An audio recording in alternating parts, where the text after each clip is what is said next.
Hello everyone, this is Rajwant. Welcome to my YouTube channel. Let's dive in. Um, आज ਆਪਾਂ ਕਰਨ ਜਾ ਰਹੇ ਹਾਂ question answers defines of chapter 6 uh, from your NCERT book of class 7th and the name of the chapter is respiration in organism.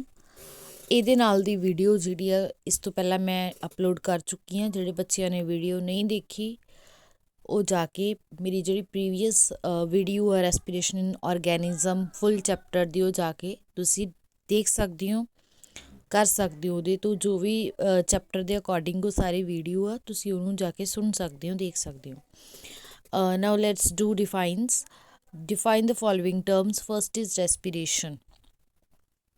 The process of breaking down of food in the cells with the release of energy is called respiration. First of all respiration the example ਆ ਅਤੇ ਉਸ ਤੋਂ ਬਾਅਦ ਉਹਨਾਂ ਦੀਆਂ types ਆ ਜਾਂਦੀਆਂ ਨੇ। ਇਹ ਸ਼ਾਰਟ ਕੁਐਸਚਨ ਦੇ ਵਿੱਚ ਵੀ ਬਣ ਸਕਦਾ, ਵੋਟ ਇਜ਼ ਰੈਸਪੀਰੇਸ਼ਨ ਜਾਂ define respiration, explain it's types ਔਰ differentiate between the types of the respiration. ਇਸ ਤਰ੍ਹਾਂ ਦੇ ਜਿਹੜੇ ਕੁਐਸਚਨਸ ਨੇ 7th ਕਲਾਸ ਦੇ ਵਿੱਚ ਆਮ ਪੁੱਛੇ ਜਾਣ ਵਾਲੇ ਕੁਐਸਚਨਸ ਨੇ। ਸੋ ਰੈਸਪੀਰੇਸ਼ਨ ਕੀ ਹੈ? ਰੈਸਪੀਰੇਸ਼ਨ ਇੱਕ ਪ੍ਰੋਸੈਸ ਆ ਜਿਹਦੇ ਵਿੱਚ ਫੂਡ ਬ੍ਰੇਕਡਾਊਨ ਹੁੰਦਾ, ਸੈਲਸ ਦੇ ਵਿੱਚ ਬ੍ਰੇਕਡਾਊਨ ਹੁੰਦਾ ਅਤੇ ਐਨਰਜੀ ਰਿਲੀਜ਼ ਕਰਦੀ ਆ। ਦੁਬਾਰਾ ਫਿਰ ਆਪਾਂ ਇਹਨੂੰ ਸਮਝਦੇ ਹਾਂ। The process of breaking down of food breakdown ਹੋ ਰਿਹਾ ਇਨ ਦਾ ਸੈਲਸ ਦੇ ਵਿੱਚ ਹੋ ਰਿਹਾ and with the release of energy, ਅਤੇ ਉਹਦੇ ਨਾਲ ਐਨਰਜੀ ਰਿਲੀਜ਼ ਹੋ ਰਹੀ ਆ, ਉਹਨਾਂ ਨੂੰ ਅਸੀਂ ਬੋਲਦੇ ਹਾਂ respiration. Second is aerobic respiration, the breakdown of food. ਹੁਣ ਫੂਡ ਇੱਥੇ ਗਲੂਕੋਜ਼ ਆ C6H12O6, ਗਲੂਕੋਜ਼ ਦਾ formula with the use of oxygen is called aerobic respiration. ਔਰ ਇਹ ਜਿਹੜੇ ਰੈਸਪੀਰੇਸ਼ਨ ਆ, ਇਹ ਜਿਹੜਾ ਫੂਡ ਬ੍ਰੇਕਡਾਊਨ ਹੋ ਰਿਹਾ ਇਸ ਰੈਸਪੀਰੇਸ਼ਨ ਦੇ ਵਿੱਚ, that is with the use of oxygen. Oxygen ਨੂੰ ਯੂਜ਼ ਹੋ ਰਹੀ, ਆਕਸੀਜਨ ਯੂਜ਼ ਹੋ ਰਹੀ ਹੈ, ਆਕਸੀਜਨ ਨੂੰ ਯੂਜ਼ ਕਰਕੇ ਫੂਡ ਬ੍ਰੇਕਡਾਊਨ ਹੋ ਰਿਹਾ ਵਾ, ਉਸ ਰੈਸਪੀਰੇਸ਼ਨ ਨੂੰ ਅਸੀਂ ਬੋਲਦੇ ਹਾਂ aerobic respiration. And third is anaerobic respiration. The breakdown of food without using oxygen is called anaerobic respiration. Anaerobic ਇਸ ਤੋਂ opposite ਹੋ ਜਾਂਦੀ ਆ ਕਿ breakdown ਹੋ ਰਿਹਾ ਫੂਡ, ਗਲੂਕੋਜ਼ ਹੀ ਹੁੰਦਾ ਉਹ ਵੀ C6H12O6, formula is very easy, and without using oxygen. Oxygen use ਨਹੀਂ ਹੁੰਦੀ ਇਸ ਰੈਸਪੀਰੇਸ਼ਨ ਦੇ ਵਿੱਚ ਜਦੋਂ ਫੂਡ ਬ੍ਰੇਕਡਾਊਨ ਕਰਦਾ, ਤਾਂ ਇਸ ਰੈਸਪੀਰੇਸ਼ਨ ਨੂੰ ਅਸੀਂ ਬੋਲਦੇ ਹਾਂ ਐਨਾਰੋਬਿਕ respiration. Fourth is inhalation. Inhalation means the taking in of air rich in oxygen into the body is called inhalation. Body ਦੇ ਵਿੱਚ ਅੰਦਰ ਜਾ ਰਹੀ ਆ ਆਕਸੀਜਨ, ਜਾ ਰਹੀ ਆ, ਅਸੀਂ ਬੋਡੀ ਦੇ ਵਿੱਚ ਇਨਹੇਲ ਕਰ ਰਹੇ ਹਾਂ ਆਕਸੀਜਨ ਨੂੰ, ਅਤੇ ਉਸ ਜਿਹੜਾ ਪ੍ਰੋਸੈਸ ਆ ਉਹਨੂੰ ਅਸੀਂ ਬੋਲ ਰਹੇ ਹਾਂ ਇਨਹੈਲੇਸ਼ਨ। ਹਵਾ ਜਿਹੜੀ ਅੰਦਰ ਜਾ ਰਹੀ ਆ ਮੀਨਜ਼ ਹਵਾ ਜਿਹੜੀ ਜਾ ਰਹੀ ਹੈ that is rich in oxygen, ਉਹਦੇ ਵਿੱਚ ਜ਼ਿਆਦਾ ਅਮਾਊਂਟ ਦੇ ਵਿੱਚ ਆਕਸੀਜਨ ਪ੍ਰੈਜ਼ੈਂਟ ਆ, ਇਸ ਕਰਕੇ ਅਸੀਂ ਜਿਹੜੀ ਵੀ ਏਅਰ ਨੂੰ ਇਨਹੇਲ ਕਰ ਰਹੇ ਹਾਂ, ਅੰਦਰ ਲੈ ਕੇ ਜਾ ਰਹੇ ਹਾਂ, that is rich in oxygen ਆ, ਦੇਅਰਫੋਰ ਇਸ ਨੂੰ ਅਸੀਂ ਬੋਲ ਰਹੇ ਹਾਂ ਇਨਹੈਲੇਸ਼ਨ। ਜਦੋਂ ਅਸੀਂ ਏਅਰ ਨੂੰ ਅੰਦਰ ਲੈ ਕੇ ਜਾ ਰਹੇ ਹਾਂ ਐਂਡ ਉਹ ਏਅਰ ਜਿਹੜੀ ਰਿਚ ਇਨ ਆਕਸੀਜਨ ਹੋਵੇ। Next is question point is 5 is exhalation. Exhalation ਕੀ ਹੁੰਦੀ ਹੈ? The giving out of air. ਹੁਣ ਏਅਰ ਬਾਹਰ ਜਾ ਰਹੀ ਹੈ, ਐਜ਼ ਵੀ ਆਲਰੇਡੀ ਡਿਸਕਸਡ ਕਿ ਜਿਹੜਾ ਐਕਸ ਵਰਡ ਆ that is meaning is out, and in ਦਾ ਮਤਲਬ ਪਤਾ ਹੀ ਆ ਕਿ ਇਨ ਦਾ ਮਤਲਬ ਅੰਦਰ ਹੋ ਗਿਆ, ਐਗਸ ਮੀਨਸ ਬਾਹਰ ਹੋ ਗਿਆ। ਹੁਣ ਜਿਹੜੀ ਚੀਜ਼ ਅਸੀਂ ਬਾਹਰ ਲੈ ਕੇ ਜਾ ਰਹੇ ਹਾਂ, the giving out of air rich in carbon dioxide is called exhalation. ਜਿਹੜੀ ਏਅਰ ਆ ਉਹ ਕੀ ਆ? ਬਾਹਰ ਜਾ ਰਹੀ ਆ, ਬਾਹਰ ਜਾ ਰਹੀ ਆ ਮੀਨਸ ਕਿ ਰਿਚ ਇਨ ਕਾਰਬਨ ਡਾਈਆਕਸਾਈਡ, ਔਰ ਬਾਹਰ ਜਿਹੜੀ ਹਵਾ ਜਾ ਰਹੀ ਹੈ that is rich in carbon dioxide ਆ। ਉਸ ਏਅਰ ਦੇ ਵਿੱਚ ਕਾਰਬਨ ਡਾਈਆਕਸਾਈਡ ਦੀ ਅਮਾਊਂਟ ਜ਼ਿਆਦਾ ਵਾ, ਉਸ ਏਅਰ ਨੂੰ ਅਸੀਂ ਬੋਲਦੇ ਹਾਂ air rich in carbon dioxide, and ਉਹ ਜਿਹੜੀ ਏਅਰ ਅਸੀਂ ਬਾਹਰ ਕੱਢ ਰਹੇ ਹਾਂ ਦੈਟ ਇਜ਼ ਉਸ ਪ੍ਰੋਸੈਸ ਨੂੰ ਅਸੀਂ ਬੋਲਦੇ ਹਾਂ exhalation. Next is breathing rate. The number of times a person breathes in a minute is called breathing rate. ਹੁਣ ਇੱਕ ਪਰਸਨ ਕਿੰਨੀ ਵਾਰ ਸਾਹ ਲੈ ਰਿਹਾ ਵਾ ਇੱਕ ਮਿੰਟ ਦੇ ਵਿੱਚ, how many number of times a person breathes in a minute, ਉਹ ਉਹਦਾ ਬਰੀਦਿੰਗ ਰੇਟ ਹੋਏਗਾ। ਹਾਊ ਮੈਨੀ ਟਾਈਮਸ ਮਤਲਬ ਕਿੰਨੇ ਟਾਈਮ ਲੈ ਰਿਹਾ, 1 ਮਿੰਟ ਦੇ ਵਿੱਚ 15 to 18 ਟਾਈਮਸ ਅਗਰ ਲੈ ਰਿਹਾ, ਇਟ ਮੀਨਸ ਦੈਟ ਉਸ ਪਰਸਨ ਦਾ ਬਰੀਦਿੰਗ ਰੇਟ ਕਿੰਨਾ ਵਾ 15 to 8 ਟਾਈਮਸ ਪਰ ਮਿੰਟ ਆ। 1 ਮਿੰਟ ਦੇ ਵਿੱਚ 15 to 18 ਟਾਈਮਸ ਉਹ ਬਰੀਦ ਕਰ ਰਿਹਾ ਵਾ। 7 is diaphragm. Diaphragm as we already discussed in the previous video, ਤੁਸੀਂ ਦੇਖ ਸਕਦੇ ਹੋ ਪ੍ਰੀਵੀਅਸ ਵੀਡੀਓ ਦੇ ਵਿੱਚ ਅਸੀਂ ਇੱਕ ਡਾਇਗਰਾਮ ਕੀਤੀ ਸੀ ਜਿਹਦੇ ਵਿੱਚ ਅਸੀਂ ਲੰਗਸ ਜਿਹੜੇ ਸੀਗੇ ਦੇਖੇ ਸੀਗੇ ਕਿ ਇਸ ਤਰ੍ਹਾਂ ਲੰਗਸ ਬੜੇ ਹੁੰਦੇ ਨੇ, ਠੀਕ ਹੈ। ਲੰਗਸ ਦੇ ਆਲੇ ਦੁਆਲੇ ਰਿਬਸ ਨੇ, ਰਿਬਸ ਜੋ ਲੰਗਸ ਨੂੰ ਪ੍ਰੋਟੈਕਟ ਕਰਕੇ ਰੱਖਦੇ ਆ। ਔਰ ਫਿਰ ਆਪਾਂ ਪੜ੍ਹਿਆ ਸੀ ਕਿ ਡਾਇਆਫ੍ਰੈਗਮ ਕੀ ਆ, it is a muscular sheet, the large muscular sheet that form the floor of the chest cavity। ਹੁਣ ਇਹ ਚੈਸਟ ਆ, ਇਹ ਨੀਚੇ ਸਾਰੀ ਜੋ ਬਣੀ ਹੋਈ ਹੈ muscular sheet, this is the floor. Muscular floor mean muscles ਦੀ ਬਣੀ ਹੋਈ ਇੱਕ ਸ਼ੀਟ ਆ ਜਿਹੜੀ ਕਿ ਇੱਕ ਤਰ੍ਹਾਂ ਦੇ ਨਾਲ ਫਲੋਰ ਬਣਾਉਂਦੀ ਹੈ ਚੈਸਟ ਕੈਵਿਟੀ ਦਾ, ਉਹਨੂੰ ਅਸੀਂ ਬੋਲਦੇ ਆ ਡਾਇਆਫ੍ਰੈਗਮ। 8 ਇਜ਼ ਸਪਾਇਰੇਕਲਸ।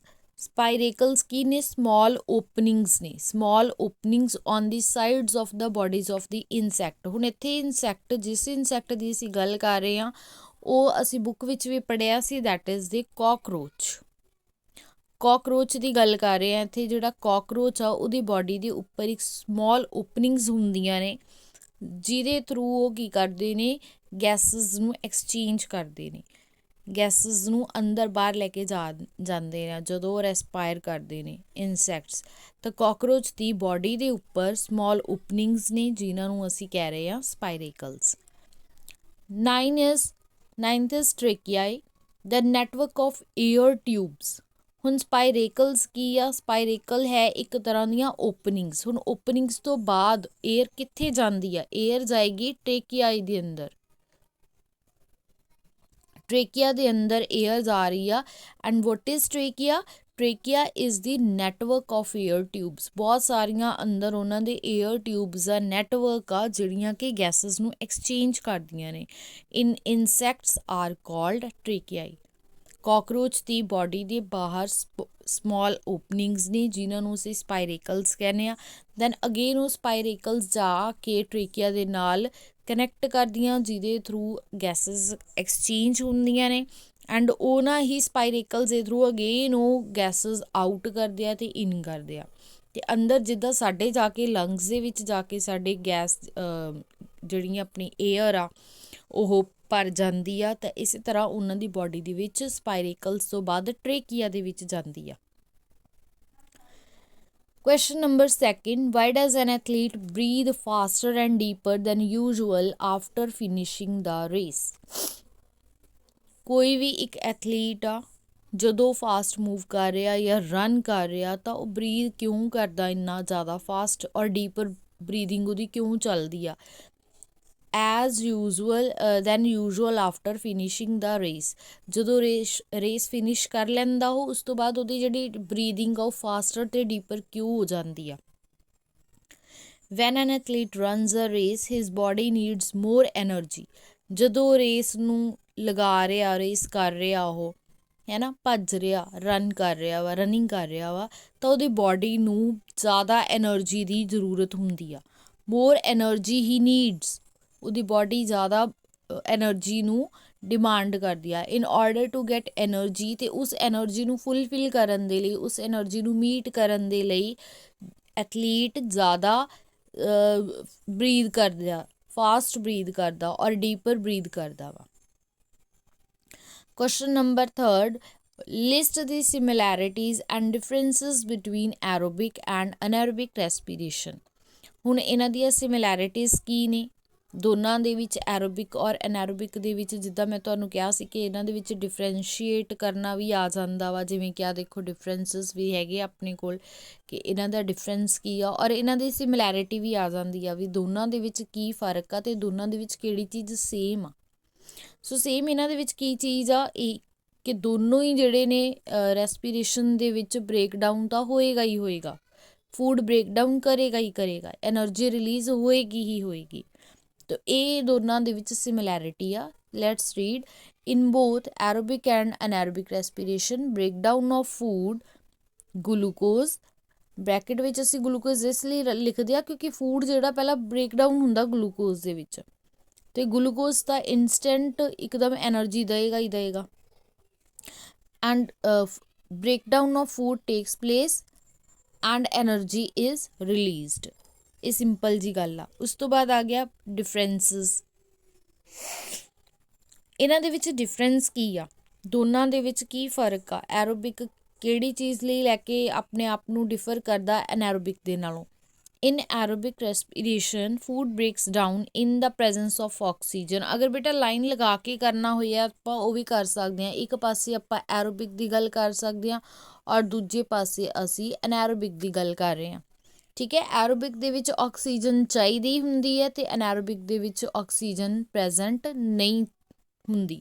ਇਹ ਚੀਜ਼ ਆਪਾਂ ਆਲਰੇਡੀ ਡਿਸਕਸ ਕਰ ਚੁੱਕੇ ਹਾਂ ਪਿਛਲੀ ਵੀਡੀਓ ਦੇ ਵਿੱਚ। ਜਿਨ੍ਹਾਂ ਨੇ ਵੀਡੀਓ ਨਹੀਂ ਦੇਖੀ ਜਾ ਕੇ ਮੇਰੀ YouTube ਚੈਨਲ ਦੇ ਉੱਤੇ ਉਹ ਵੀਡੀਓ ਨੂੰ ਦੇਖ ਸਕਦੇ ਨੇ। In aerobic respiration, the food breakdowns in the presence of oxygen, but in the anaerobic respiration, food breaks down without using oxygen. And second point is carbon dioxide and oxygen. CO2 is carbon dioxide and H2O is water. CO2 means carbon dioxide, H2O ਕੀ ਹੋ ਗਿਆ water. Means aerobic respiration ਦੇ ਵਿੱਚ ਦੋਨੋਂ ਹੀ and product ਨੇ, carbon dioxide ਵੀ ਤੇ water we. And ਜਦੋਂ ਕਿ ਆਪਾਂ ਐਨਐਰੋਬਿਕ ਰੈਸਪੀਰੇਸ਼ਨ ਦੀ ਗੱਲ ਕਰੀਏ ਤਾਂ ਉੱਥੇ ਲੈਕਟਿਕ ਐਸਿਡ ਜਿਹੜਾ ਉਹ ਕੀ ਹੋਏਗਾ, ਐਂਡ ਪ੍ਰੋਡਕਟ ਹੋਏਗਾ। And what is lactic acid? Lactic acid ਕਿਉਂ ਪ੍ਰੋਡਿਊਸ ਹੁੰਦਾ? ਜਦੋਂ ਬਾਡੀ ਨੂੰ ਪ੍ਰੋਪਰ ਆਕਸੀਜਨ ਨਹੀਂ ਮਿਲਦੀ ਤਾਂ ਸਾਡੀ ਬਾਡੀ ਜਿਹੜੀ ਆ ਐਨਰਜੀ ਪ੍ਰੋਡਿਊਸ ਕਰਨ ਦੀ ਜਗ੍ਹਾ ਕੀ ਪ੍ਰੋਡਿਊਸ ਕਰੇਗੀ, ਜਾਂ ਕਾਰਬਨ ਡਾਈਆਕਸਾਈਡ ਅਤੇ ਵਾਟਰ ਪ੍ਰੋਡਿਊਸ ਕਰਨ ਦੀ ਜਗ੍ਹਾ ਕੀ ਪ੍ਰੋਡਿਊਸ ਕਰੇਗੀ, ਲੈਕਟਿਕ ਐਸਿਡ ਪ੍ਰੋਡਿਊਸ ਕਰੇਗੀ। ਠੀਕ ਹੈ, ਜਿਹਦੇ ਨਾਲ ਸਾਡੀ ਬਾਡੀ ਦੇ ਵਿੱਚ ਕਰੈਂਪ ਪੈ ਜਾਂਦੇ ਨੇ after heavy exercise, body shortage of oxygen feel ਕਰਦੀ ਆ। Number 3 is complete breakdown of food takes place aerobic respiration, but there is a partial breakdown of food is in anaerobic respiration। ਜਿਹੜਾ breakdown ਹੁੰਦਾ aerobic ਦੇ ਵਿੱਚ that is complete breakdown, ਸਾਰੇ ਦਾ ਸਾਰਾ food ਜਿਹੜਾ breakdown ਹੋਏਗਾ। ਅਤੇ ਐਨਐਰੋਬਿਕ ਦੇ ਵਿੱਚ ਜਿਹੜੀ ਬ੍ਰੇਕਡਾਊਨ ਆ ਦੈਟ ਇਜ਼ ਪਾਰਸ਼ਲ, ਹਾਫ ਹੋਏਗੀ। ਪਾਰਸ਼ਲ ਮਤਲਬ ਹਾਫ। ਐਨਐਰੋਬਿਕ ਜਿਹੜਾ ਉਹਦੇ ਵਿੱਚ ਜਿਹੜਾ ਵੀ ਫੂਡ ਬ੍ਰੇਕਡਾਊਨ ਹੋਏਗਾ ਉਹ ਪਾਰਸ਼ਲ ਹੋਏਗਾ, ਪਾਰਸ਼ਲ ਬ੍ਰੇਕਡਾਊਨ ਹੋਏਗਾ, ਹਾਫ ਹੋਏਗਾ।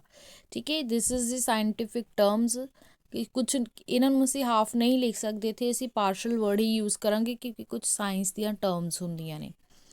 Fourth is aerobic respiration takes place in human beings. ਹੁਣ ਇੱਥੇ ਆਪਾਂ ਐਗਜ਼ਾਮਪਲਸ ਦੇ ਰਹੇ ਹਾਂ ਫੋਰਥ ਪੁਆਇੰਟ ਦੇ ਵਿੱਚ ਕਿ ਜਿਹੜੀ ਐਰੋਬਿਕ ਰੈਸਪੀਰੇਸ਼ਨ ਹੈ ਉਹਦੇ ਵਿੱਚ ਜੋ ਵੀ ਐਰੋਬਿਕ ਰੈਸਪੀਰੇਸ਼ਨ ਉਹਦੀ ਐਗਜ਼ਾਮਪਲਸ ਕੀ ਨੇ, ਆਲ ਲਿਵਿੰਗ ਹਿਊਮਨ ਬੀਂਗਸ ਹੈ ਨਾ, ਆਲ ਲਿਵਿੰਗ ਥਿੰਗਸ ਔਰ ਹਿਊਮਨ ਬੀਂਗਸ। ਸਾਰੇ ਹਿਊਮਨਸ ਐਰੋਬਿਕ ਰੈਸਪੀਰੇਸ਼ਨ ਕਰਦੇ ਨੇ, ਬਟ ਸਮਟਾਈਮਸ ਅਸੀਂ ਵੀ ਐਰੋਬਿਕਲੀ ਰੈਸਪਾਇਰ ਕਰਦੇ ਆ, as I have already discussed point number 2 ਕਿ ਜਦੋਂ ਅਸੀਂ ਐਨਐਰੋਬਿਕਲੀ ਰੈਸਪਾਇਰ ਕਰਦੇ ਹਾਂ ਦੈਨ ਸਾਡੀ ਬੋਡੀ ਲੈਕਟਿਕ ਐਸਿਡ ਪ੍ਰੋਡਿਊਸ ਕਰਦੀ ਆ। ਠੀਕ ਹੈ, ਸਮਟਾਈਮਸ ਅਸੀਂ ਵੀ ਐਨਐਰੋਬਿਕਲੀ ਰੈਸਪਾਇਰ ਕਰਦੇ ਹਾਂ ਬਟ ਹਰ ਵਾਰ ਨਹੀਂ ਕਰਦੇ ਹਾਂ। ਆਫਟਰ ਹੈਵੀ ਐਕਸਰਸਾਈਜ਼ ਅਸੀਂ ਇਹ ਚੀਜ਼ਾਂ ਫੀਲ ਕਰਦੇ ਹਾਂ। ਅਤੇ ਐਰੋਬਿਕ ਰੈਸਪੀਰੇਸ਼ਨ ਹਿਊਮਨ ਬੀਂਗਸ ਦੇ ਵਿੱਚ ਹੁੰਦੀ ਹੈ ਅਤੇ ਅਨਐਰੋਬਿਕ ਹੋਏਗੀ ਈਸਟ ਦੇ ਵਿੱਚ। ਈਸਟ ਜਿਹੜਾ ਉਹ ਐਗਜ਼ਾਮਪਲ ਹੈ ਅਨਐਰੋਬਿਕ ਰੈਸਪੀਰੇਸ਼ਨ ਦੀ। Next fourth is why do we often sneeze as we you already know. Sneeze ਮਤਲਬ ਛਿੱਕ ਮਾਰਨੀ। ਜਦੋਂ ਅਸੀਂ ਛਿੱਕ ਮਾਰਦੇ ਹਾਂ ਜਾਂ ਅਸੀਂ ਛਿੱਕ ਕਦੋਂ ਮਾਰਦੇ ਹਾਂ, ਜਦੋਂ ਅਸੀਂ ਛਿੱਕ ਉਦੋਂ ਮਾਰਦੇ ਹਾਂ ਜਦੋਂ ਸਾਡੇ ਅੰਦਰ ਬਿਲਕੁਲ ਏਅਰ ਪਾਰਟੀਕਲਸ ਚਲੇ ਜਾਂਦੇ ਆ, ਜਦੋਂ ਅਸੀਂ ਇਨਹੇਲ ਕਰ ਲੈਂਦੇ ਹਾਂ ਡਸਟ ਲੈਡਨ ਪਾਰਟੀਕਲਸ ਨੂੰ, ਹੈ ਨਾ, ਡਸਟ ਲੈਡਨ ਏਅਰ ਨੂੰ। ਅਤੇ ਉਹ ਵਾਲੀ ਜਿਹੜੀ ਏਅਰ ਜਦੋਂ ਸਾਡੇ ਅੰਦਰ ਜਾਣ ਲੱਗਦੀ ਹੈ ਤਾਂ ਅਸੀਂ ਸਨੀਜ਼ ਕਰਦੇ ਹਾਂ। ਸਨੀਜ਼ ਕਿਉਂ ਕਰਦੇ ਹਾਂ? ਹੁਣ ਕੁਐਸਚਨ ਇਹ ਆਇਆ ਕਿ why do we often sneeze when we inhale a lot of dust laden particles or dust laden air. When we inhale, the dust laden particles get trapped in the air present in our nasal cavity. ਹੁਣ ਸਾਡੀ ਜਿਹੜੀ nasal cavity ਆ, ਇਸ ਨੱਕਾ ਹੈ ਨਾ, ਚਲੋ ਛੱਡੋ ਇੱਦਾਂ ਨਹੀਂ ਸਮਝਦੇ ਹਾਂ ਕਿ ਜਿਹੜਾ ਸਾਡਾ ਨੋਜ਼ ਆ, ਨੇਜ਼ਲ ਕੈਵਿਟੀ ਆ, ਉਹਦੇ ਵਿੱਚ ਜਿਹੜੇ ਹੇਅਰ ਪ੍ਰੈਜ਼ੈਂਟ ਨੇ ਉਹ ਕੀ ਕਰਦੇ ਨੇ, ਡਸਟ ਪਾਰਟੀਕਲਸ ਨੂੰ ਆਪਣੇ ਅੰਦਰ ਟਰੈਪ ਕਰ ਲੈਂਦੇ ਨੇ। Sometimes these particles may get past the hair in the nasal cavity। ਤੇ ਕੁਝ ਪਾਰਟੀਕਲ ਜਿਹੜੇ ਨੇ ਆਪਣੇ ਜਿਹੜੇ ਨੱਕ ਦੇ ਵਾਲ ਨੇ ਉਹਨਾਂ ਦੇ ਵਿੱਚ ਜਾ ਕੇ ਆਪਣੇ ਆਪ ਨੂੰ ਜਾ ਕੇ ਉੱਥੇ ਫਸ ਜਾਂਦੇ ਨੇ, ਮਤਲਬ ਕਹਿਣ ਦਾ ਮਤਲਬ ਕਿ ਉੱਥੇ ਰਹਿ ਜਾਂਦੇ ਨੇ ਨੇਜ਼ਲ ਕੈਵਿਟੀ ਦੇ ਵਿੱਚ ਵੀ। ਤਾਂ ਉਹ ਉਸ ਨੇਜ਼ਲ ਕੈਵਿਟੀ ਦੀ ਲਾਈਨਿੰਗ ਨੂੰ ਫਿਰ ਇਰੀਟੇਟ ਕਰਦੇ ਆ and this may irritate the lining of the cavity. Cavity ਮਤਲਬ ਇੱਥੇ ਨੇਜ਼ਲ ਕੈਵਿਟੀ ਤੋਂ ਆ ਕਿ ਨੇਜ਼ਲ ਕੈਵਿਟੀ ਦੇ ਵਿੱਚ ਜਾ ਕੇ ਲਾਈਨਿੰਗ ਨੂੰ ਥੋੜ੍ਹੀ ਇਰੀਟੇਸ਼ਨ ਹੁੰਦੀ ਆ ਐਜ਼ ਅ ਰਿਜ਼ਲਟ ਆਫ ਵਿਚ ਵੀ ਸਨੀਜ਼, ਜਿਹਦੇ ਕਰਕੇ ਫਿਰ ਸਾਨੂੰ ਛਿੱਕ ਆਉਂਦੀ ਆ ਔਰ ਛਿੱਕ ਮਾਰ ਕੇ ਅਸੀਂ ਕੀ ਕਰਦੇ ਹਾਂ ਉਹ ਵਾਲੇ ਪਾਰਟੀਕਲਸ ਨੂੰ ਬਾਹਰ ਕੱਢ ਦਿੰਦੇ ਹਾਂ ਬੋਡੀ ਤੋਂ ਤਾਂ ਕਿ ਉਹ ਲੰਗਸ ਤੱਕ ਨਾ ਜਾਣ ਔਰ ਨੱਕ ਤੋਂ ਹੀ ਉਹ ਵਾਪਸ ਚਲੇ ਜਾਂਦੇ ਨੇ। And question number 5, take 3 test tubes, ਕਹਿ ਰਹੇ ਕਿ 3 ਟੈਸਟ ਟਿਊਬਸ ਲਓ ਇਸ ਤਰ੍ਹਾਂ ਨਾਲ and fill 3 or 4 of each with water। ਸਾਰਿਆਂ ਨੂੰ ਅਸੀਂ ਕੀ ਕਰਨਾ ਵਾ 3/4 ਹਿੱਸਾ ਉਹਨੂੰ ਅਸੀਂ ਫਿਲ ਕਰ ਲੈਣਾ ਵਿਦ ਵਾਟਰ ਦੇ ਨਾਲ 3/4 ਜਿਹੜਾ ਪਾਰਟ ਆ ਐਂਡ ਲੇਬਲ ਕਰਨਾ ਇੱਕ A B C। Keep snail in test tube A। Test tube A ਦੇ ਵਿੱਚ ਇੱਕ ਸਨੇਲ ਰੱਖਣਾ ਅਸੀਂ, ਠੀਕ ਹੈ, ਇਹਦੇ ਵਿੱਚ ਇੱਕ ਸਨੇਲ ਰੱਖਣਾ। ਟੈਸਟ ਟਿਊਬ B ਦੇ ਵਿੱਚ ਅਸੀਂ ਵਾਟਰ ਪਲਾਂਟ ਰੱਖਣਾ, ਕੋਈ ਵੀ ਪਲਾਂਟ ਜਿਹੜਾ ਪਾਣੀ ਦੇ ਵਿੱਚ ਹੀ ਗਰੋ ਕਰਦਾ ਹੋਵੇ। ਐਂਡ ਟੈਸਟ ਟਿਊਬ C ਦੇ ਵਿੱਚ ਅਸੀਂ ਰੱਖਣਾ ਵਾ and keep the plant and both. Test tube C ਦੇ ਵਿੱਚ ਦੋਨੋਂ ਹੀ ਰੱਖਣੇ ਆ, ਸਨੇਲ ਵੀ ਰੱਖਣਾ ਤੇ ਪਲੱਸ ਵਾਟਰ ਪਲਾਂਟ ਵੀ ਰੱਖਣਾ ਵਾ। ਵਾਟਰ ਪਲਾਂਟ ਵੀ ਅਸੀਂ ਜਿਹੜਾ ਟੈਸਟ ਟਿਊਬ C ਆ ਉਹਦੇ ਵਿੱਚ ਅਸੀਂ ਰੱਖਣਾ ਵਾ। ਹੁਣ ਉਹ ਕਹਿ ਰਹੇ ਆ ਕਿ which test tube would have the highest concentration of carbon dioxide. ਸਭ ਤੋਂ ਜ਼ਿਆਦਾ ਕਾਰਬਨ ਡਾਈਆਕਸਾਈਡ ਕਿਸ ਟੈਸਟ ਟਿਊਬ ਦੇ ਵਿੱਚ ਹੋਏਗੀ? So answer is test tube A would have the highest concentration of carbon dioxide। ਕਿਉਂ ਹੋਏਗੀ? ਕਿਉਂਕਿ ਓਨਲੀ ਸਨੇਲ ਆ ਇਹਦੇ ਵਿੱਚ ਔਰ ਸਨੇਲ ਕੀ ਕਰੇਗਾ ਕਾਰਬਨ ਡਾਈਆਕਸਾਈਡ ਨੂੰ ਐਗਜ਼ੇਲ ਕਰ ਰਿਹਾ ਵਾ, ਜ਼ਿਆਦਾ ਅਮਾਊਂਟ ਵਿੱਚ ਉਹਨੇ ਐਗਜ਼ੇਲ ਕਰਨੀ ਆ। B ਔਰ C ਕਿਉਂ ਨਹੀਂ ਹੋਣਗੀਆਂ? ਕਿਉਂਕਿ ਵਾਟਰ ਪਲਾਂਟ ਆ, ਇਹ ਉਲਟਾ ਕਰੇਗਾ, ਇੱਥੇ ਇਹ ਕੀ ਕਰੇਗਾ ਆਕਸੀਜਨ ਨੂੰ ਐਗਜ਼ੇਲ ਕਰੇਗਾ ਔਰ ਇੱਥੇ ਜਿੰਨੀ ਅਮਾਊਂਟ ਸਨੇਲ ਐਗਜ਼ੇਲ ਕਰੇਗਾ ਕਾਰਬਨ ਡਾਈਆਕਸਾਈਡ ਦੀ ਉਨੀ ਹੀ ਜ਼ਿਆਦਾ ਜਿਹੜੀ ਆ ਵਾਟਰ ਪਲਾਂਟ ਐਗਜ਼ੇਲ ਕਰੇਗਾ ਆਕਸੀਜਨ ਦੀ। ਮੀਨਸ ਕਾਰਬਨ ਡਾਈਆਕਸਾਈਡ ਅਤੇ ਆਕਸੀਜਨ ਦੋਨੋਂ ਨਾਲ ਚੱਲਦੀਆਂ ਨੇ, ਇਸ ਕਰਕੇ ਨਹੀਂ ਹੋ ਸਕਦੇ। ਇੱਥੇ ਤਾਂ ਆਕਸੀਜਨ ਹੀ ਜਾ ਰਹੀ ਹੈ, ਇਹ ਵੀ ਨਹੀਂ ਹੋਏਗਾ ਅਤੇ ਰਹਿ ਕਿਹੜਾ ਗਿਆ ਫਿਰ ਸਨੇਲ ਵਾਲਾ। ਸੋ ਸਨੇਲ ਵਾਲੇ ਜਿਹੜਾ ਟੈਸਟ ਟਿਊਬ ਆ ਉਹਦੇ ਵਿੱਚ ਜ਼ਿਆਦਾ ਕੰਸਨਟ੍ਰੇਸ਼ਨ ਹੋਏਗੀ ਕਾਰਬਨ ਡਾਈਆਕਸਾਈਡ ਦੀ। So 6th question is why do we get muscle cramps after heavy exercise. ਜਦੋਂ ਅਸੀਂ ਜ਼ਿਆਦਾ ਹੈਵੀ ਐਕਸਰਸਾਈਜ਼ ਕਰ ਲੈਂਦੇ ਹਾਂ ਫਿਰ ਸਾਡੇ ਮਸਲ ਕ੍ਰੈਂਪ ਕਿਉਂ ਬਣ ਜਾਂਦੇ ਨੇ ਬੋਡੀ ਦੇ ਵਿੱਚ? The cramps occur when muscles cells respire anaerobically। ਹੁਣ ਉਹੀ ਗੱਲ ਇੱਥੇ ਆ ਰਹੀ ਆ ਜੋ ਮੈਂ ਪਹਿਲਾਂ ਡਿਸਕਸ ਕੀਤੀ ਸੀ ਕਿ ਸਾਡੀ ਬੋਡੀ ਵੀ ਕਈ ਵਾਰ ਐਨਾਰੋਬਿਕਲੀ ਰਿਸਪਾਇਰ ਕਰਦੀ ਹੈ, ਸਾਡੀਆਂ ਮਸਲਸ ਵੀ ਕਈ ਵਾਰ ਐਨਾਰੋਬਿਕਲੀ ਰਿਸਪਾਇਰ ਕਰਦੀਆਂ ਨੇ। ਕਦੋਂ ਕਰਦੀਆਂ? ਜਦੋਂ ਸਾਡਾ ਫੂਡ ਬ੍ਰੇਕਡਾਊਨ ਨਾ ਹੋਵੇ ਪ੍ਰੋਪਰਲੀ। ਫੂਡ ਅਗਰ ਬ੍ਰੇਕਡਾਊਨ ਨਹੀਂ ਵੀ ਹੋਇਆ, ਪਾਰਸ਼ਲ ਹੋਇਆ, ਤਾਂ ਸਾਡੀ ਬੋਡੀ ਲੈਕਟਿਕ ਐਸਿਡ ਪ੍ਰੋਡਿਊਸ ਕਰ ਦਿੰਦੀ ਆ, ਠੀਕ ਹੈ। ਜਦੋਂ ਅਸੀਂ ਸ਼ਾਰਟੇਜ ਆਫ ਆਕਸੀਜਨ ਹੋ ਜਾਂਦੀ ਆ ਬੋਡੀ ਨੂੰ, ਜ਼ਿਆਦਾ ਐਕਸਰਸਾਈਜ਼ ਕਰ ਲਈ, ਰਨਿੰਗ ਕਰ ਲਈ, ਸਾਈਕਲਿੰਗ ਕਰ ਲਈ, ਤਾਂ ਬੋਡੀ ਨੂੰ ਸ਼ਾਰਟੇਜ ਆਫ ਆਕਸੀਜਨ ਹੋ ਜਾਂਦੀ ਆ, ਠੀਕ ਹੈ। ਸ਼ਾਰਟੇਜ ਦੇ ਨਾਲ ਕੀ ਹੋਏਗਾ? ਬੋਡੀ ਲੈਕਟਿਕ ਐਸਿਡ ਪ੍ਰੋਡਿਊਸ ਕਰਦੀ ਆ। ਸੋ ਜਿਵੇਂ ਹੀ ਲੈਕਟਿਕ ਐਸਿਡ ਪ੍ਰੋਡਿਊਸ ਕਰੇਗੀ ਬੋਡੀ ਦੇ ਵਿੱਚ, ਲੈਕਟਿਕ ਐਸਿਡ ਨੇ ਮਸਲ ਕ੍ਰੈਂਪਸ ਨੂੰ ਮਤਲਬ ਲੈਕਟਿਕ ਐਸਿਡ ਇਕੱਠਾ ਹੋਣ ਦੇ ਨਾਲ ਬੋਡੀ ਦੇ ਵਿੱਚ ਮਸਲ ਕ੍ਰੈਂਪਸ ਬਣ ਜਾਣਗੇ। So the accumulation of lactic acid causes muscle cramps, ਠੀਕ ਹੈ। ਅਕੋਮੂਲੇਸ਼ਨ ਮਤਲਬ ਇਕੱਠਾ ਹੋਣਾ, ਬੋਡੀ ਦੇ ਵਿੱਚ ਲੈਕਟਿਕ ਐਸਿਡ ਦੀ ਜਿਹੜੀ ਅਮਾਊਂਟ ਆ ਉਹ ਪ੍ਰੈਜ਼ੈਂਟ ਹੋਏਗੀ ਜਿਹਦੇ ਨਾਲ ਬੋਡੀ ਦੇ ਵਿੱਚ ਮਸਲ ਕ੍ਰੈਂਪਸ ਬਣ ਜਾਣਗੀਆਂ। 7th question is why do we get relief from muscle cramps after a hot water bath or massage. ਜਦੋਂ ਮਸਲ ਕ੍ਰੈਂਪ ਬਣ ਗਈਆਂ ਫਿਰ ਉਹ ਤੋਂ ਬਾਅਦ ਰਿਲੀਫ ਚਾਹੀਦੀ ਆ। ਰਿਲੀਫ ਕਿਵੇਂ ਕਰਦੇ ਹਾਂ? ਫਿਰ ਅਸੀਂ ਹੌਟ ਵਾਟਰ ਬਾਥ ਲੈਂਦੇ ਹਾਂ, ਸ਼ਾਵਰ ਲੈਂਦੇ ਹਾਂ ਅਸੀਂ ਹੌਟ ਵਾਟਰ ਦੇ ਨਾਲ, ਜਾਂ ਫਿਰ ਅਸੀਂ ਮਸਾਜ ਕਰਦੇ ਹਾਂ। ਅਤੇ ਉਹਦੇ ਨਾਲ ਇਹ ਚੀਜ਼ ਕਿੱਦਾਂ ਇੰਪਰੂਵ ਹੋ ਜਾਂਦੀ ਆ? ਫਿਰ ਕਿਵੇਂ ਸਾਨੂੰ ਰਿਲੀਫ ਮਿਲਦੀ ਆ? Answer is hot water bath or massage ਇੰਪਰੂਵਸ the supply of blood. ਜਿੱਦਾਂ ਹੀ ਅਸੀਂ ਸ਼ਾਵਰ ਲਿਆ ਹੌਟ ਵਾਟਰ ਦੇ ਨਾਲ ਤਾਂ ਉਹਦੇ ਨਾਲ ਬੋਡੀ ਦੇ ਵਿੱਚ ਬਲੱਡ ਦੀ ਸਪਲਾਈ ਜਿਹੜੀ ਆ ਇੰਪਰੂਵ ਹੋ ਜਾਏਗੀ। ਜਿੰਨੀ ਜ਼ਿਆਦਾ ਸਪਲਾਈ ਜਿਹੜੀ ਆ ਬਲੱਡ ਦੀ ਇੰਪਰੂਵ ਹੋਏਗੀ ਉਨਾ ਹੀ ਜ਼ਿਆਦਾ ਆਕਸੀਜਨ ਦੀ ਸਪਲਾਈ ਵੀ ਇੰਪਰੂਵ ਹੋਏਗੀ, ਕਿਉਂਕਿ ਬਲੱਡ ਹੀ ਤਾਂ ਕੈਰੀ ਕਰਕੇ ਲੈ ਕੇ ਜਾਂਦਾ ਆਕਸੀਜਨ ਨੂੰ। ਸੋ ਸਾਰੀ ਬੋਡੀ ਦੇ ਵਿੱਚ ਆਕਸੀਜਨ ਟਰਾਂਸਪੋਰਟ ਕਰੇਗੀ। ਸੋ ਆਕਸੀਜਨ ਬ੍ਰੇਕ ਡਾਊਨ ਕਰੇਗੀ। ਜਿਵੇਂ ਹੀ ਬੋਡੀ ਨੂੰ ਆਕਸੀਜਨ ਮਿਲੇਗੀ, now lactic acid will break into carbon dioxide and water. Lactic acid ਨੇ ਕੀ ਕਰਨਾ, ਬ੍ਰੇਕ ਡਾਊਨ ਕਰ ਦੇਣਾ, ਤੇ ਕੀ ਬਣੇਗਾ ਬੋਡੀ ਵਿੱਚ, ਕਾਰਬਨ ਡਾਈਆਕਸਾਈਡ ਪਲੱਸ ਵਾਟਰ, ਜਿਹਦੇ ਨਾਲ ਸਾਡੀ ਬੋਡੀ ਜਿਹੜੀ ਆ ਗੁੱਡ ਫੀਲ ਕਰੇਗੀ, ਰਿਲੀਫ ਫੀਲ ਕਰੇਗੀ from muscle cramps. So next question number 8, how do plants respire. Plants ਕਿਵੇਂ ਸਾਹ ਲੈਂਦੇ ਨੇ? Plants take in oxygen and give out carbon dioxide for respiration. ਮੈਂ ਪਿਛਲੀ ਵੀਡੀਓ ਵਿੱਚ ਵੀ ਦੱਸਿਆ ਸੀ ਕਿ ਜਦੋਂ ਪਲਾਂਟਸ ਰੈਸਪਾਇਰ ਕਰਦੇ ਨੇ ਤਾਂ ਉਹ ਆਕਸੀਜਨ ਨੂੰ ਅੰਦਰ ਲੈ ਕੇ ਜਾ ਰਹੇ ਨੇ ਤੇ ਕਾਰਬਨ ਡਾਈਆਕਸਾਈਡ ਨੂੰ ਸਾਡੇ ਵਾਂਗ ਹੀ ਬਾਹਰ ਕੱਢ ਰਹੇ ਨੇ। ਤਾਂ ਇਹਦੇ ਵਿੱਚ ਕਨਫਿਊਜ਼ ਹੋਣ ਵਾਲੀ ਕੋਈ ਗੱਲ ਨਹੀਂ ਕਿ ਪਲਾਂਟਸ ਸਾਡੇ ਵਾਂਗ ਹੀ ਰੈਸਪਾਇਰ ਕਰਦੇ ਨੇ, ਆਕਸੀਜਨ ਲੈਂਦੇ ਨੇ ਔਰ ਕਾਰਬਨ ਡਾਈਆਕਸਾਈਡ ਨੂੰ ਬਾਹਰ ਕੱਢਦੇ ਨੇ। So they have small opening called stomata. ਔਰ ਉਹਨਾਂ ਦੀ ਜਿਹੜੇ ਲੀਫ ਨੇ, ਜਿਵੇਂ ਪਲਾਂਟਸ ਨੇ ਜਿਹੜੇ ਲੀਵਸ ਨੇ, ਉਹਨਾਂ ਦੀ ਉੱਪਰ ਛੋਟੇ ਛੋਟੇ ਸਮੋਲ ਪੋਰਸ ਨੇ, ਜਿਨ੍ਹਾਂ ਨੂੰ ਅਸੀਂ ਕੀ ਕਹਿ ਰਹੇ ਹਾਂ, ਸਟੋਮੈਟਾ। ਠੀਕ ਹੈ, ਛੋਟੇ ਛੋਟੇ ਪੋਰਸ ਨੇ ਜਿਹੜੇ ਅਸੀਂ ਨਹੀਂ ਦੇਖ ਸਕਦੇ ਹੈਗੇ। Tiny pores on the lower surface of the leaf is called stomata. ਬੜੀ ਸਮੋਲ ਹੁੰਦੇ ਨੇ ਜਿਨ੍ਹਾਂ ਨੂੰ ਅਸੀਂ ਨਹੀਂ ਦੇਖ ਸਕਦੇ with our naked eye. And the exchange of gases take place through stomata. ਔਰ ਇਹ ਵਾਲੀਆਂ ਜਿਹੜੀਆਂ ਗੈਸਸ ਨੇ ਸਟੋਮੈਟਾ ਦੇ ਥਰੂ ਹੀ ਐਕਸਚੇਂਜ ਕਰਦੀਆਂ ਨੇ, carbon dioxide and oxygen. Question number 9, what happens to the diaphragm and rib cage during exhalation? ਹੁਣ ਮੈਂ ਡਾਇਗਰਾਮ ਡਰਾ ਕਰ ਰਹੀ ਹਾਂ ਫॉर ਮੋਰ ਕਨਸੈਪਟ ਕਲੈਰਿਟੀ ਦੇ ਲਈ। ਇਹ ਆਪਣੇ ਲੰਗਸ ਨੇ ਔਰ ਇਹ ਆਪਣੀਆਂ ਰਿਬਸ ਨੇ।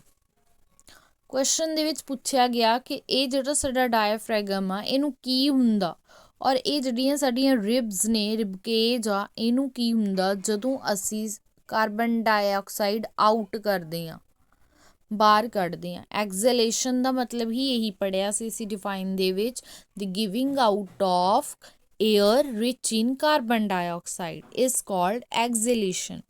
ਐਕਸਲੇਸ਼ਨ ਮਤਲਬ ਜਦੋਂ ਕਾਰਬਨ ਡਾਈਆਕਸਾਈਡ ਨੂੰ ਅਸੀਂ ਬਾਹਰ ਕੱਢਦੇ ਹਾਂ ਤਾਂ ਸਾਡੀਆਂ ਇਹ ਰਿਬਸ, ਇਹ ਵਾਲੀਆਂ ਰਿਬਸ ਔਰ ਨੀਚੇ ਵਾਲਾ ਜੋ ਡਾਇਆਫ੍ਰੈਗਮ ਆ ਇਹਦੇ ਉੱਤੇ ਕੀ ਫਰਕ ਪਏਗਾ, ਇਹਦੇ ਉੱਤੇ ਕੀ ਇੰਪੈਕਟ ਪਏਗਾ ਐਕਸਲੇਸ਼ਨ ਦੇ ਦੌਰਾਨ।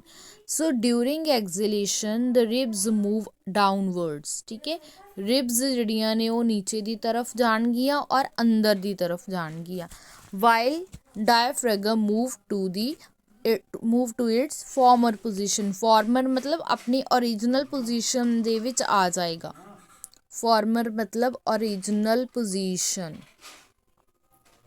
ਆਪਣੀ ਓਰੀਜਨਲ ਪੋਜੀਸ਼ਨ ਦੇ ਵਿੱਚ ਆ ਜਾਏਗਾ ਡਾਇਆਫ੍ਰੈਗਮ ਜਦੋਂ ਅਸੀਂ ਐਕਸੇਲ ਕਰਦੇ ਹਾਂ।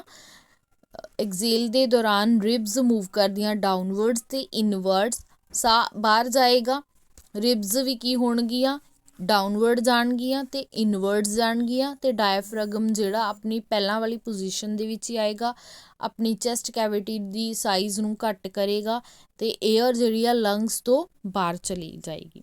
Let's read the answer. During exhalation, the ribs move downwards and inwards while diaphragm moves to its former position. This reduces the size of chest cavity and air is pushed out of the lungs. More concept clarity ਲਈ ਤੁਸੀਂ ਪਿਛਲੀ video ਦੇਖ ਸਕਦੇ ਹੋ। Question number 10. Why do we feel hungry after physical activity? ਜਦੋਂ ਅਸੀਂ ਕੋਈ ਵੀ heavy work ਕਰ ਲੈਂਦੇ ਹਾਂ, ਕੋਈ ਫਿਜ਼ੀਕਲ ਐਕਟੀਵਿਟੀ ਕਰ ਲੈਂਦੇ ਹਾਂ ਤਾਂ ਉਸ ਟਾਈਮ ਅਸੀਂ ਹੰਗਰੀ ਕਿਉਂ ਫੀਲ ਕਰਦੇ ਹਾਂ?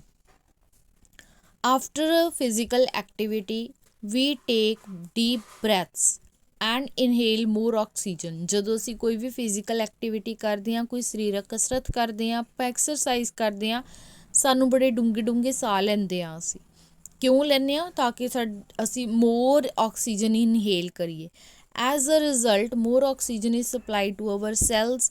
ਜਿੰਨੀ ਜ਼ਿਆਦਾ ਆਕਸੀਜਨ ਅੰਦਰ ਜਾਏਗੀ ਸੈਲਸ ਨੂੰ ਉਨੀ ਹੀ ਜ਼ਿਆਦਾ ਆਕਸੀਜਨ ਮਿਲੇਗੀ ਅੰਦਰ, ਅਤੇ ਜਿਹੜਾ ਸਾਡਾ ਬ੍ਰੇਕਡਾਊਨ ਆਫ ਫੂਡ ਆ ਉਹ ਵੀ ਜਲਦੀ ਹੋਏਗਾ। है ना, हर एक चीज़ बॉडी ਦੇ ਵਿੱਚ ਰੈਪਿਡਲੀ ਕੰਮ ਕਰੇਗੀ। So due to rapid breakdown of food we feel hungry, the body needs to meet the demand. ਇਸ ਕਰਕੇ ਜਦੋਂ ਅਸੀਂ ਹੰਗਰੀ ਫੀਲ ਕਰਦੇ ਹਾਂ ਫਿਰ ਬੋਡੀ ਨੂੰ ਭੁੱਖ ਲੱਗਦੀ ਆ ਤਾਂ ਬੋਡੀ ਸਾਡੀ ਫੂਡ ਦੀ ਡਿਮਾਂਡ ਕਰਦੀ ਆ। ਸੋ ਇਸ ਕਰਕੇ ਹਰ ਇੱਕ ਚੀਜ਼ ਬੜੀ ਫਾਸਟਲੀ ਚੱਲਦੀ ਆ, ਆਕਸੀਜਨ ਜਲਦੀ ਜਾਂਦੀ ਆ, ਸੈਲਜ਼ ਬ੍ਰੇਕਡਾਊਨ ਹੁੰਦੇ ਨੇ, ਸੈਲਜ਼ ਦੇ ਵਿੱਚ ਆਕਸੀਜਨ ਪਹੁੰਚਦੀ ਆ, ਫੂਡ ਬ੍ਰੇਕਡਾਊਨ ਹੁੰਦਾ, ਐਨਰਜੀ ਵੀ ਜਲਦੀ ਸਾਰੀ ਯੂਜ਼ ਅਪ ਹੁੰਦੀ ਆ ਅਤੇ ਅਸੀਂ ਹੰਗਰੀ ਫੀਲ ਕਰਦੇ ਹਾਂ। ਆਈ ਹੋਪ ਤੁਹਾਨੂੰ ਅੱਜ ਦਾ ਇਹ ਲੈਕਚਰ ਸਮਝ ਆਇਆ ਹੋਏਗਾ। ਸਾਰੇ ਕੁਐਸਚਨ ਆਨਸਰ ਰੈਡੀਮੇਡ ਨੇ, if you want to take a screenshot you can, ਅਤੇ ਕਨਸੈਪਟ ਕਲੈਰਿਟੀ ਪਿਛਲੀ ਵੀਡੀਓ ਦੇਖ ਸਕਦੇ ਹੋ। So do comment, share and like if you like the video. Thank you so much.